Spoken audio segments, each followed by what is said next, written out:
Hello friends, welcome to my channel #creative Aarti Porwal. दोस्तों, सभी NEET 2021 students के लिए एक बहुत बड़ा अपडेट आया है। नीट पेपर लीक को लेकर एनटीए ने क्या बयान दिया है, साथ ही में आज का ये बहुत बड़ा इंपॉर्टेंट वीडियो है, लेटेस्ट अपडेट है जो सभी नीट स्टूडेंट्स के लिए जानना बहुत ज़रूरी है। एनटीए की क्या सच्चाई है और नीट की क्या सच्चाई है, ये आपको इस वीडियो में आज पता चलने वाला है। तो जल्दी से चैनल को सब्सक्राइब कर लीजिए, बेल आइकन बटन को प्रेस कर लीजिए ताकि सारी लेटेस्ट अपडेट सबसे पहले आपको मेरे चैनल पर मिल सके। तो चलिए दोस्तों, आपको दिखाते हैं। दोस्तों, सवालों के घेरे में है प्रतियोगी परीक्षाएं, कोचिंग और ट्यूशन, संस्कृत पर लगनी चाहिए लगाम। जितने भी नीट के अलावा और भी जो जेई मेंस हुआ या अभी और भी एग्ज़ाम हुए, एसआई का है, रीट का होने वाला है, तो सारे एग्ज़ाम्स अब जो भी हो रहे हैं सब में धांधलेबाजी हो रही है। तो क्या हमारी ये जो नीट की परीक्षा है, जेई मेंस की परीक्षा है, बच्चों के लिए बेकार हो गई है? क्या इसमें पार्टिसिपेट रजिस्ट्रेशन कराना गलत है? क्या अब बच्चे ऐसे ही डॉक्टर बनेंगे? तो इसी पर ये पूरा वीडियो है और एनटीए के डायरेक्टर का क्या कहना है ये भी आपको दिखाएंगे।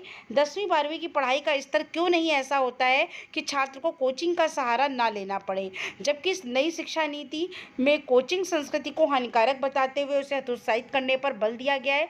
लेकिन देखना है कि ऐसा हो पाता है या नहीं हो पाता है। इसके अलावा आपको बता दूं, पिछले दिनों तमिलनाडु विधानसभा ने इस आशय का प्रस्ताव पारित किया कि राज्य मेडिकल और डेंटल कॉलेज में प्रवेश के लिए राष्ट्रीय स्तर पर होने वाली परीक्षा नीट से बाहर हो जाएगा। यानी तमिलनाडु में अब नीट की परीक्षा नहीं होगी।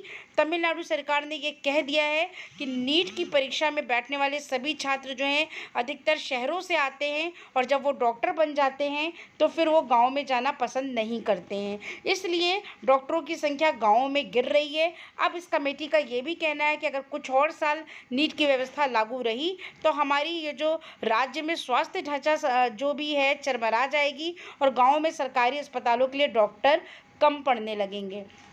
तो आपको बता दूं, नीट के मामले में यह भी सामने आया है कि इस परीक्षा में बैठने वाले कुछ छात्रों की जगह कोई और परीक्षा दे रहा है।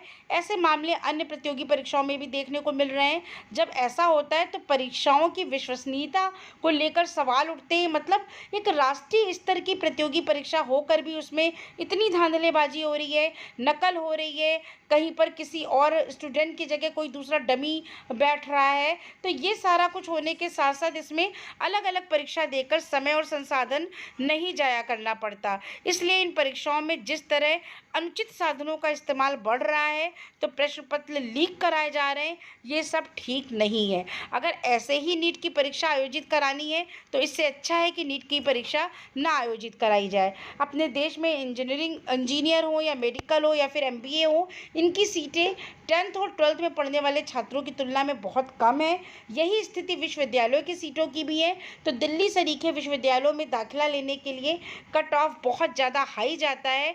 तो क्या अगर हम नीट की परीक्षा बच्चों को ये कहना है, अगर नीट की परीक्षा को ख़त्म कर दिया जाए, 12th के बेसिस के आधार पर प्रतियोगी परीक्षाओं में एडमिशन मिल जाए, डॉक्टरी में, इंजीनियरिंग में, तो क्या बच्चों के साथ ये उचित होगा?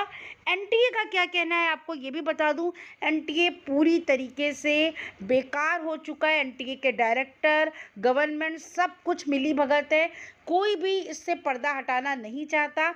हर बार हर परीक्षा में कुछ ना कुछ धांधलेबाजी होती है, नकल होती है, लेकिन इस चीज़ को आगे उठाने की बजाय मुद्दा दबा दिया जाता है। तो इसका मतलब स्टूडेंट्स के करियर और फ्यूचर के साथ खिलवाड़ हो रहा है। तो दोस्तों, आपका क्या राय है, आपका क्या मानना है? क्या एनटीए बैन, ये जो बच्चे आजकल ट्विटर पर मुहिम चला रहे हैं #बैन एनटीए, ये सही है?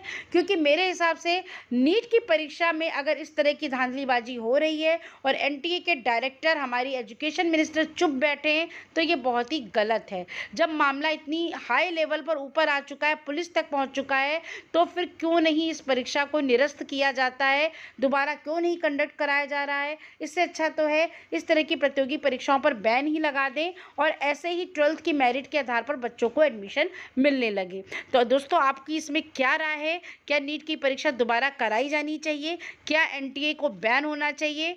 तो आपके जो भी कमेंट्स हो मुझे ज़रूर बताएं ताकि मैं अगला वीडियो आपके कमेंट्स के हिसाब से बना सकूं। मेरे चैनल से जुड़े रहिएगा। Thank you.